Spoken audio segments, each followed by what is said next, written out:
Good morning everyone. आज हम लोग वनस्पति विज्ञान की शाखाओं में जैसे साइटोलॉजी, डेंड्रोलॉजी, एग्रोलॉजी, पोमोलॉजी, ये सब लॉजी से हम लोग क्या अध्ययन करते हैं, किसके बारे में अध्ययन करते हैं, ये लॉजी हम लोगों को आज सीखना है। आज जानेंगे कि जैसे डेंड्रोलॉजी किसका अध्ययन किया जाता है या पोमोलॉजी किसका अध्ययन किया जाता है।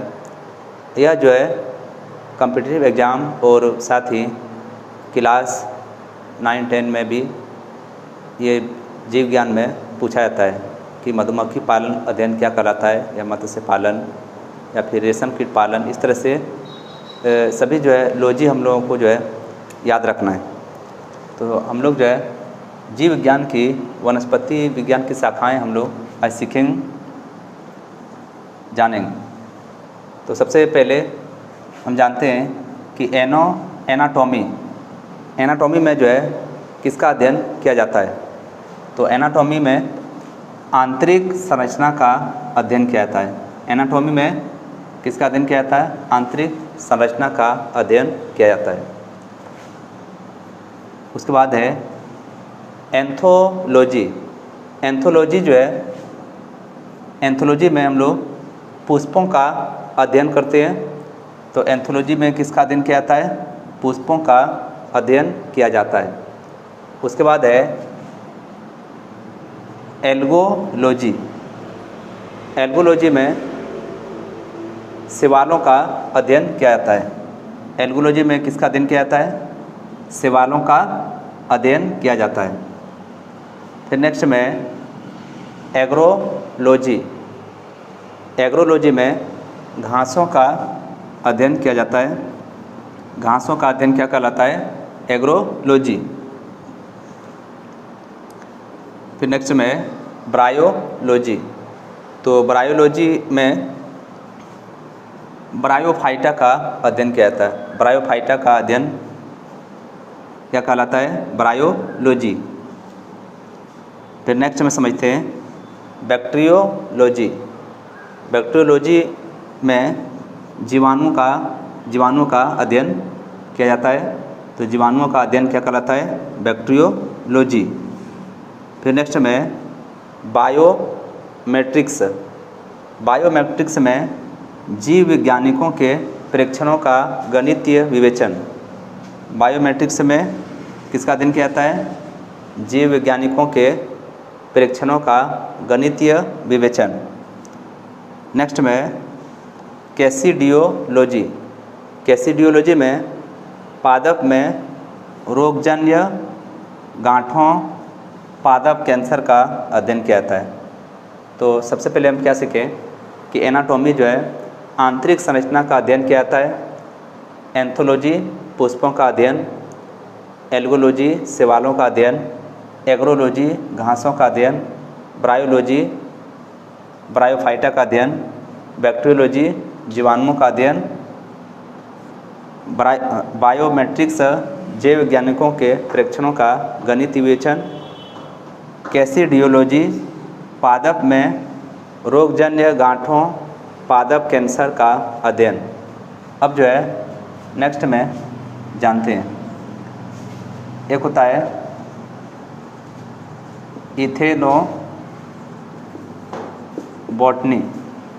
इथेनोबॉटनी में आदिवासियों द्वारा पादप के युग्मकों का अध्ययन किया जाता है। उसके बाद जैसे एम्ब्रियोलॉजी।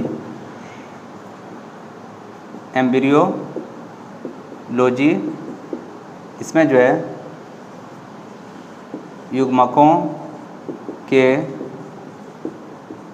निर्माण एवं भ्रूण के परिवर्धन का अध्ययन। उसके बाद जैसे डेंड्रोलॉजी।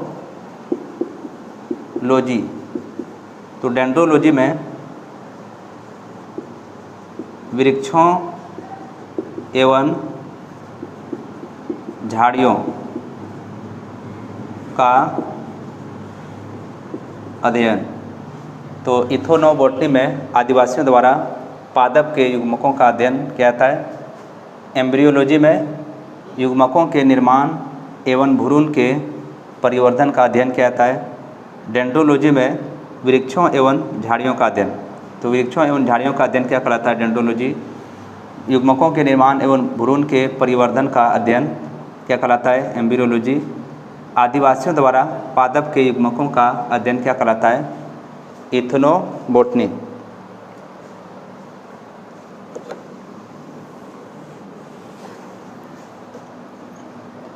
उसके बाद हम जानते हैं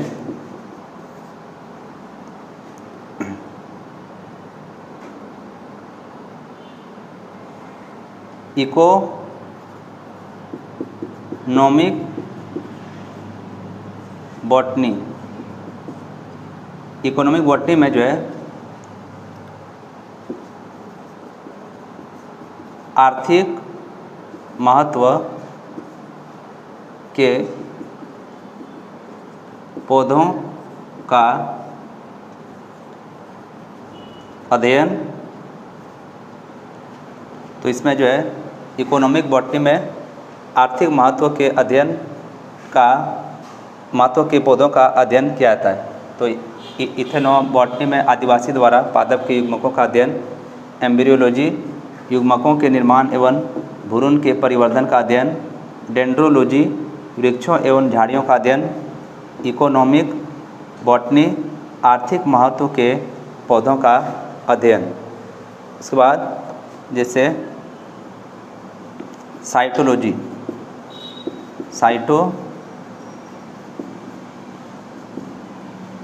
साइटोलॉजी तो साइटोलॉजी में कोशिकाओं का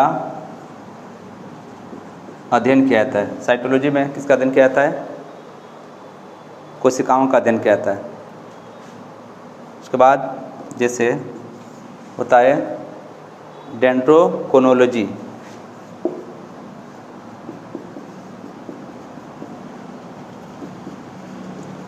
डेंड्रोकोनोलॉजी में वृक्षों की आयु का अध्ययन किया जाता है।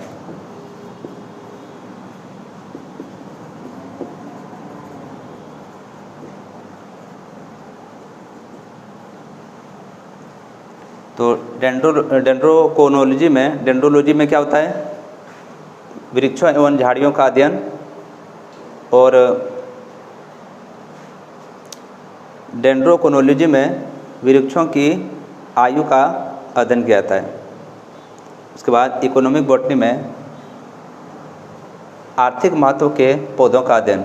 इस तरह से अब हम लोग नेक्स्ट क्लास में वनस्पति विज्ञान की जितनी भी शाखाएं हैं सभी शाखाओं का अध्ययन जो है क्या कहलाता है, नेक्स्ट क्लास में और हम लोग सीखेंगे। Thank you very much.